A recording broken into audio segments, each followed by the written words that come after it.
오늘은 하나님 나라의 식탁이라는 제목으로 좀 말씀을 나누려고 합니다. 명절 잘 보내셨죠? 명절 때 가족들이 이렇게 둘러 앉아가지고 맛있는 거 해먹고 그랬으리라 믿습니다. 여러분, 옛날에는 지금은 좀 덜한 것 같은데 저 어렸을 때는 식탁에서 예절 교육을 배웠었던 것 같습니다. 특히 이제 가장 기본적인 젓가락질 하는 법, 밥 먹을 때 소리 내지 않고 먹는 것, 그리고 밥그릇에 있는 밥풀을 마지막까지 다 긁어 먹는 것. 그 다음에 이건 좀 이해가 안 가는데 쇠 숟가락하고 쇠 그릇, 밥그릇이 그때는 쇠 밥그릇이었거든요. 이렇게 긁을 때 소리 나지 않게 긁으라는 거예요. 근데 쇠하고 부딪히는데 소리가 계속 나잖아요. 하여튼 소리 나지 않게 긁는 것, 그 다음에 반찬 뒤적거리지 않는 것. 한 번 젓가락으로 잡은 거는 그냥 먹어야 되는 겁니다. 저는 늦둥이였기 때문에 막 그렇게 많이 혼나진 않았는데요. 아버지가 그렇게 창피를 주셨어요. 그 젓가락질을, 저 유치원도 안 들어갔었는데 그 밥상에서 저 젓가락질 못한다고 그렇게 창피를 주셨어요. 그것도 못하냐고. 여러분, 그래서 밥상에서 그 창피당하지 않으려고 젓가락질 막 연습을 했던 기억이 나거든요. 근데 요즘에는 아이들 그 젓가락질 연습하는 그 젓가락이 따로 있잖아요. 근데 그때는 그런 게 뭐 있었겠습니까? 그냥 큰 어르신용, 어른들용 그 쇠젓가락으로 막 이렇게 연습을 했어요. 지금은 젓가락질 자유시대가 되어서 별로 상관하지 않은 시대였지만 저 때는 그랬습니다. 여튼 식탁에서 그 자녀들의 어떤 예절을 가르치기도 했었습니다. 오늘 예수님도 바리새인과 함께하는 그 식탁에서 식사 시간에 그들을 가르치십니다. 예수님이 오늘도 바리새인의 집에 가시는데 그냥 보통 바리새인이 아니라 바리새인 중에 바리새인을 지도하는 대빵, 바리새인들의 지도자 집에 이렇게 초대받아서 식사를 하게 됩니다. 굉장히 여러분 말로 좀 끝발이 있는 사람입니다. 안식일에 바리새인들의 지도자의 집에 식사하기 위해서 가셨는데, 여러분, 그 당시에 안식일 회당 집회가 끝난 후에요, 사람들 초대해가지고 식사를 나누는 것이 그 당시에 풍습이었답니다. 근데 이게 다른 사람을 초대해서 함께 식사를 하면 이게 좀 더 경건하고 율법에 충실한 것으로 생각했기 때문에 항상 이렇게 회당 집회가 끝나면 사람들을 모으는 거죠. 근데 오늘 본문을 보면 그들의 식탁이 전혀 경건하지 않습니다. 그들은 더 경건하고 율법에 충실하기 위해 회당 집회가 끝나고 나서 식탁을 갔는데 예수님의 관점으로 그들의 식탁을 보니 전혀 경건하지 않습니다. 오늘 본문을 보면요, 예수님을 그 집에 초대해 놓고 그 바리새인들이 예수님을 엿보고 있다고 이야기합니다. 14장 1절에 보면 지도자의 집에 떡 잡수시러 들어가시니 그들이 엿보고 있었더라. 그러니까 여러분, 예수님과 함께 교제를 나누기 위해서 그 바리새인 지도자의 집에 초대한 것이 아닙니다. 오늘도 바리새인들은 여전히 예수님의 꼬투리를 잡기 위해서 그 자리에 초대하고 있습니다. 그런데 이 바리새인들이 예수님이 어떤 꼬투리를 잡기 위해서 엿보고 있었던 걸까? 뭘 엿보고 있었을까? 오늘 본문을 보면요, 2절 보면 이렇게 기록되어 있습니다. 주의 앞에 수종병 든 한 사람이 있느니라. 예수님 앞에 수종병이라는 이 병에 걸린 한 사람이 예수님 앞에 있는 겁니다. 그럼 수종병이 뭐냐면 신장이 안 좋아서 몸이 붓는 병이래요. 여러분들 보면 이렇게 막 손이 막 이렇게 붓고 막 발 이렇게 붓는 분 있죠. 또 그 복수가 찬다고 그러잖아요. 배가 이렇게 확 쳐가지고 이렇게 되신 분들이 있죠. 그런 질환인데 이게 이 만성 질환으로 여겨져서 유대인들 사이에서는 저 병은 하나님이 저주해서 걸린 병이라고 생각을 하고 있었어요. 근데 여러분 생각해 보십시오. 우리가 계속 보았던 바리새인들은 뭘 중요시했냐면 율법 굉장히 중요시했어요. 그 또 하나 중요시했던 것이 정결법. 예수님이 손 안 씻고 먹는다는 거에 트집을 잡았잖아요. 정결법에 굉장히 예민한 사람이거든요. 그런데 그 당시에 하나님의 저주를 받아서 병에 걸린 사람이라고 인식되던 수종병 환자가 여러분 보통 집도 아니고요. 바리새인들의 지도자 집에 있어요. 여러분 이게 좀 그림이 이상하지 않아요? 여러분 정결하지 않아서 가까이 가지도 않으려고 하는 족속들인데 바리새인의 지도자 집에 수종병 걸린 사람이 있단 말입니다. 그것도 예수님 앞에 있어요. 그러니까 이게 굉장히 의도적으로 연출된 상황인 거죠. 예수님 앞에 정결하지 못한 수종병 든 사람을 두고 이제 안식일에 예수님이 이 사람을 고치면 문제를 삼을 요량입니다. 그런데 여러분 이미 13장에서 예수님이 안식일에 18년 동안 귀신이 들려가지고 허리가 굽은 처녀를 고쳐주신 사건이 있거든요. 그때 논쟁에서 이미 보기 좋게 패했어요, 바리새인들이. 근데 오늘 왜 또 이 무대를 마련했느냐? 자존심 회복을 위해서. 수종병 걸린 한 사람을 섭외해서 이용하고 있는 겁니다. 예수님을 정죄하기 위해서. 죄송합니다. 바리새인들 속에요. 이 수종병 걸린 사람들은 좀 전혀 눈에 들어오지도 않아요. 이 수종병 걸린 사람들 고쳐주겠다는 마음조차도 없습니다. 단지 자존심 회복을 위해서 이 병 걸린 사람의 아픔을 외면한 채 그것을 이용해 먹고 있는 거예요. 굉장히 잔인하죠. 여러분 다른 사람의 아픔을 공감하기는커녕 그것을 이용해 먹어요. 그럼 이게 그 시대에 존경받던 바리새인들의 수준이에요. 근데 그 수준을 사람들은 몰라요. 예수님을 통해서 그 수준이 벗겨지는 겁니다.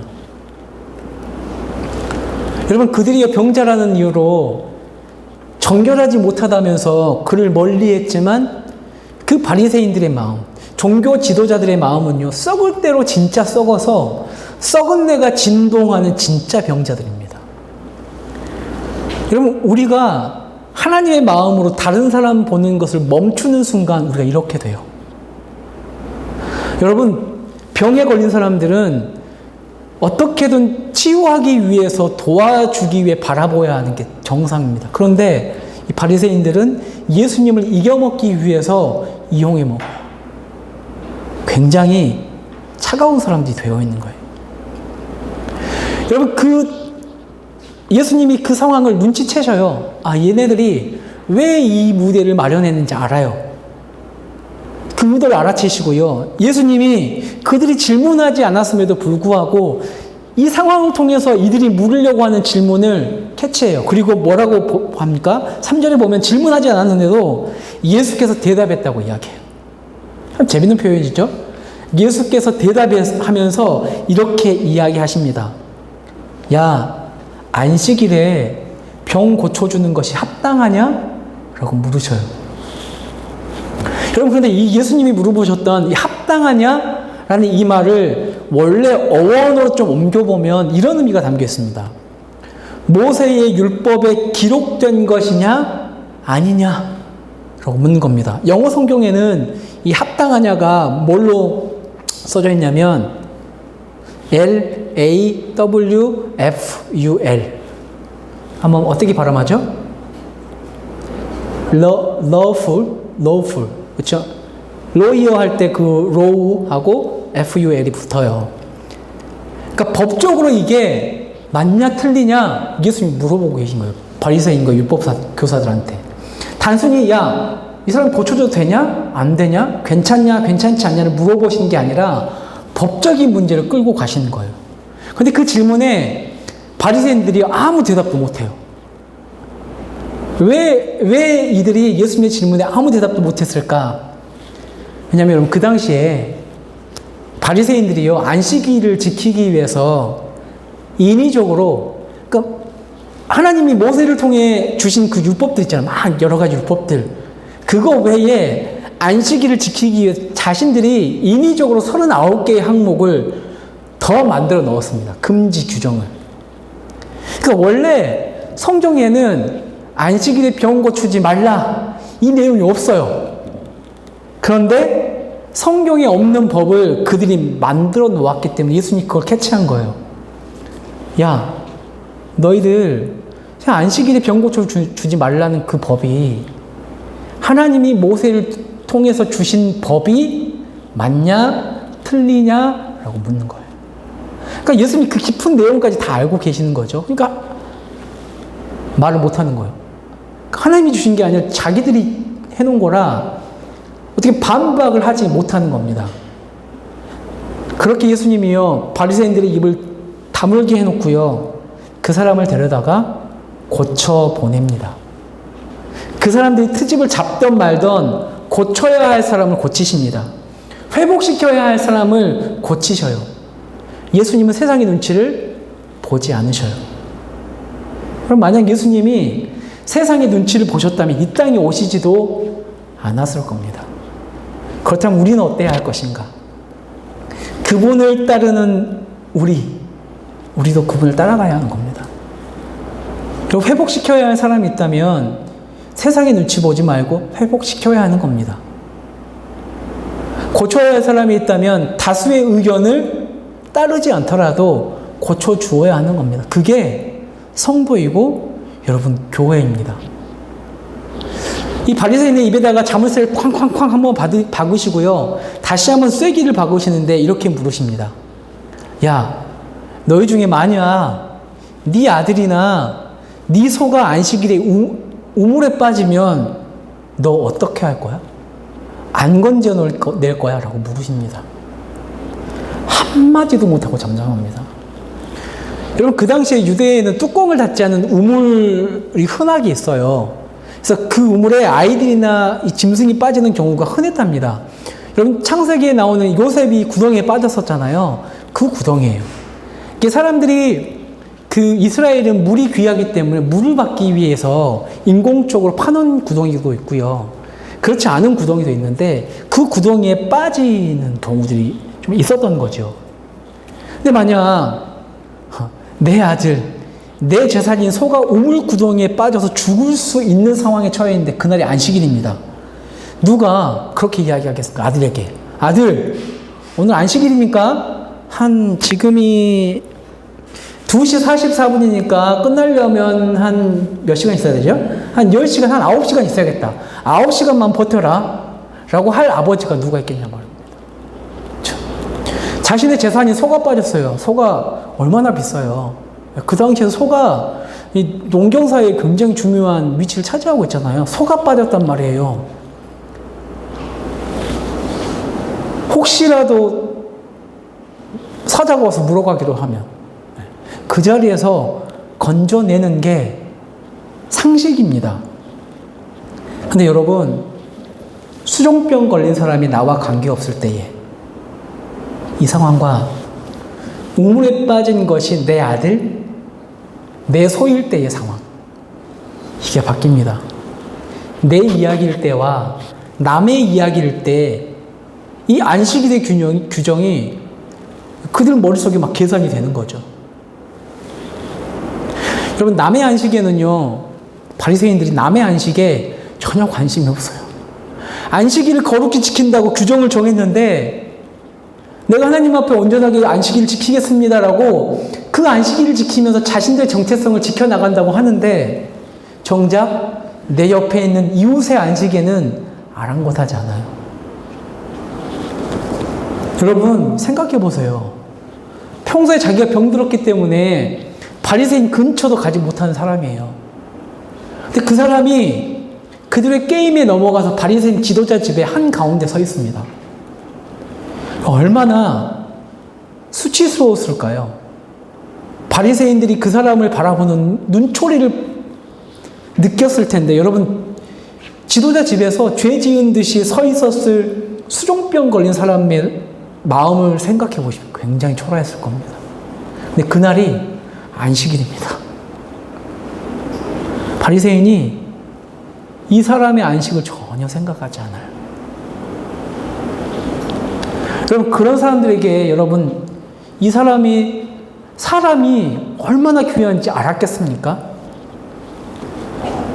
전혀 관심이 없습니다. 그럴 만한 게 여러분, 이 수정병 환자를 내보내시고요.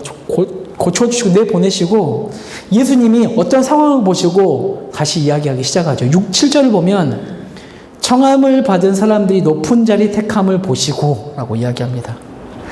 수정병 환자 관심도 없습니다. 바리새인의 지도자 집에서 높은 자리에 앉으려고 보이지 않는 신경전을 막 벌이고 있습니다. 그러니 이 환자가 보일 리가 없습니다. 여러분 그 당시에 그 집에 초대하잖아요.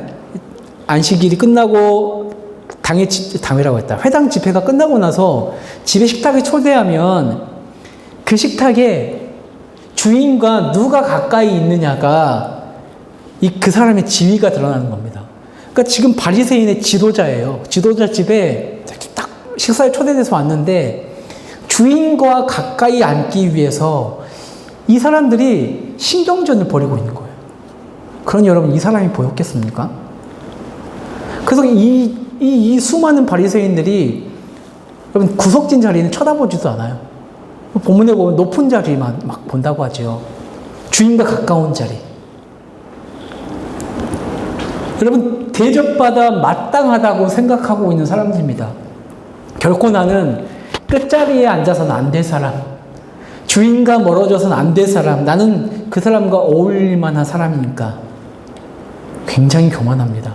그리고 주인과 가까이 앉아서 그가 가지고 있는 권력의 힘을 조금이라도 영향을 좀 얻기 위해서 그 힘을 조금 가져올까 궁리하기 위한 것밖에 그들의 머릿속에 남아있지 않습니다. 여러분 힘을 탐하고요, 자리를 탐하는 사람들 눈에 사람이 결코 보이지 않습니다. 예수님은 초대받은 사람들에게 이렇게 교훈하시죠. 야 제발 끝자리 가서 앉아. 제발 끝자리 가서 앉아. 야 겸손하게 앉아있으면 만약 그 주인이 너랑 친한 사람이면 친구 너 왜 거기 있냐 이리 와 할 텐데 왜 그렇게 막 신경전을 펼치냐. 만약에 너보다 높은 사람이 너 지금 제일 주인하고 가까운 자리에 있는데 주인하고 더 친하고 더 힘 있는 사람이 오면 너 수많은 사람들이 모여있는 자리에 굉장히 창피하게 끝자리로 가야 하는데 너 그거 감당할 자신 있냐? 그게 더 수치스러운 거야. 그러니까 괜히 민망하게 그 자리에서 일어나지 말고 처음부터 겸손하게 있어. 그러면 네가 낮아져 있으면 높여지는 은혜가 너한테 있을 거야 라고 말합니다. 다음에 또 누구한테 충고를 합니까? 초대한 사람들에게 예수님이 충고를 하지요. 야, 너 사람들 초대할 때 여기 네 식탁에 봐봐라. 다 힘있고 능력있고 부자인 사람만 지금 초대해놨지. 야, 이런 사람들 초대하지 말고, 야, 너가 초대하고 대접했을 때 그 사람들이 대접할 만한 능력 있는 사람들 초대하지 말고 능력 없는 사람, 가난한 사람, 몸 불편한 사람, 맹인들 초청해라 라고 이야기하셔요. 왜? 야, 너 그렇게 하면 나중에 하나님이 너한테 갚아주시지 않는다. 갚아주시지 않아. 하늘상이 없어라고 이야기하십니다. 여러분 지금 오늘 본문에 나오는 바리새인의 식탁이 어떤 식탁입니까? 교제를 위한 식탁이 전혀 아니에요. 사람을 살리는 식탁이 전혀 아니에요. 높음을 자랑하는 자리이고요.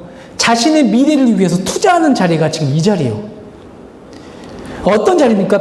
여러분 비즈니스 하는 자리예요. 지금 자리가. 뭐 그들은 뭐 더 경건하고 율법적인 것을 위해서 모인다고 하지만 비즈니스 하는 자리예요.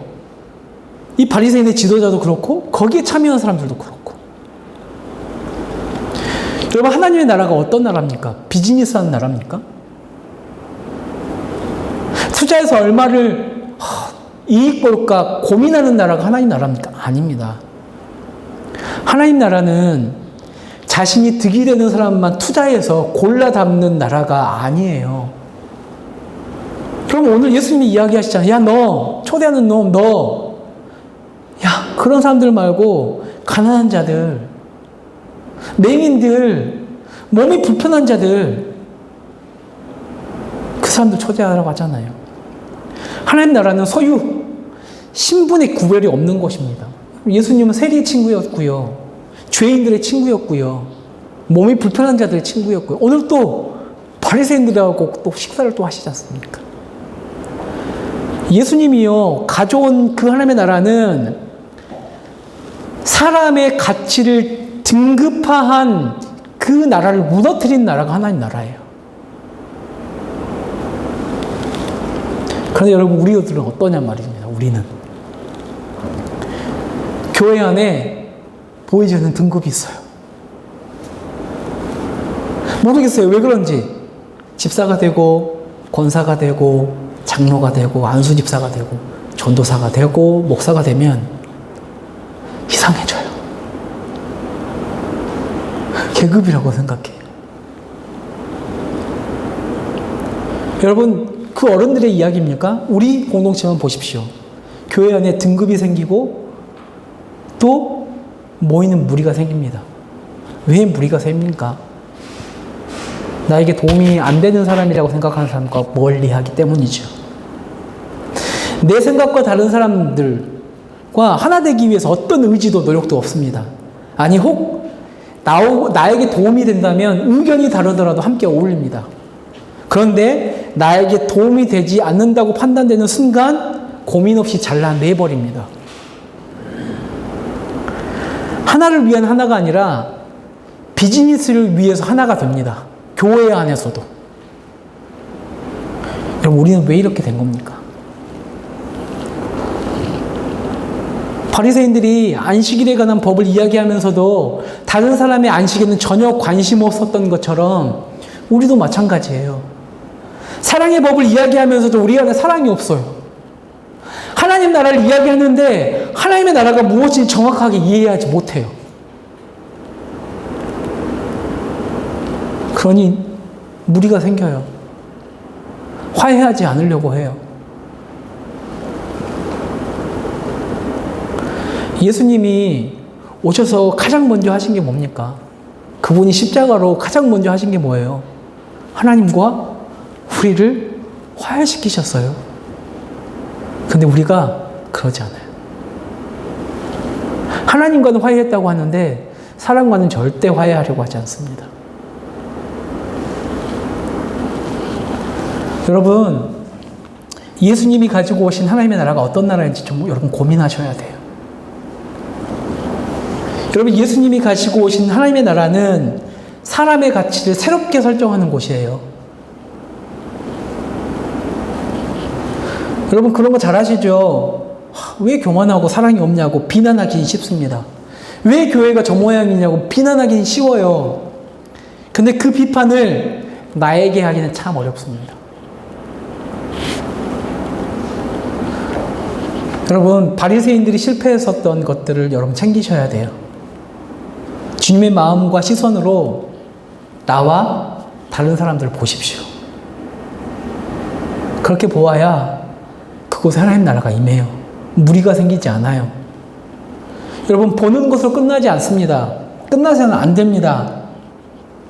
중요한 것은 여러분, 용기 있게 그 수많은 바리새인들 사이에 둘러싸여 있으면서도 불구하고 용기 내어서 수종병을 고치셨던 그 예수 그리스도, 그분을 닮길 소망합니다.